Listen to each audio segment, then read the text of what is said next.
நான் பார்த்த வறுமை எப்படின்னா இந்த மாதிரி என்னோட போதை பழக்கத்தினால என்கிட்ட பணமே தங்காது. ஆனால் அந்த நேரத்தில் நான் போதை போட்டே ஆகணும். போதை போட்டு முடிச்சு இப்போ காலையில் விடிஞ்சு எந்திரிச்சோன்னா பசிக்கும் இல்லையா, அப்போ போய் யார்ட்டையுமே கேட்க முடியாது. ஒரு கட்டத்துக்கு மேலே அப்பா அம்மாவை வந்து ஸ்ட்ரிக்ட் ஆகி ஆரம்பிச்சிட்டாங்க. எனக்கும் நான் குடிக்க தான் கேட்குறேன்னு சொல்லிட்டு யாரும் காசு கொடுக்க மாட்டாங்க. இப்படி ஒரு கட்டத்தில் வந்து நின்ட்டேன்.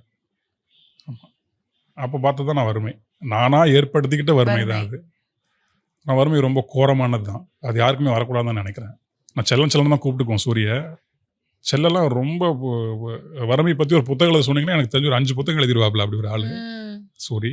அவரோட ஸ்டோரி வந்து கேட்குறப்பெல்லாம் நிஜமாவே என்னங்க சொல்கிறீங்க அப்படின்ற மாதிரி இருக்கும். அந்த கதை ஃபுல்லாகவே ஐ திங்க் நாங்கள் ஒரு 3 hours கிட்ட அந்த கான்வர்சேஷன் இருந்தது இந்த மாதிரி ஒரு பாட்காஸ்ட்டில் பேசுகிறப்போ.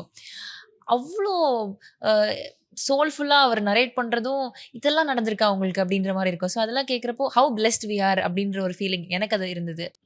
ஆமாம், நாங்கள் இப்போ அந்த டைமில் ட்ரை பண்ணிகிட்டு இருக்கும்போதே சூரிய தான் எங்களுக்கு நைட்டான பரோட்டா வாங்கிட்டு வந்து கொடுப்பாப்புல. ஆமாம், பரோட்டாவுக்கு அவருக்கு ஆரம்பத்துலேருந்து ஒரு கனெக்ஷன் இருக்கு. அதனால் வெண்ணிலா கபடிக்குள்ளே அந்த பரோட்டா கபடி அவ்வளோ ஒர்க் அவுட் ஆனது. என்னடா பண்ணுறது, இப்போ சரக்கு இருக்கு அடிச்சிட்டோம், இப்போ சாப்பிட்றதுக்கு ஒன்றுமே இல்லையாடான்ற மாதிரி உட்காந்துருக்கும்போது ஒரு தெய்வம் மாதிரி வருவாப்புல, ரெடி அப்படின்ட்டு. டயா பூஸ்டர் சுகரை கண்ட்ரோல் பண்ணும், உங்க ஆரோக்கியத்தை மீட்டு தரும். அனைத்து மருந்து கடைகளிலும் கிடைக்கும்.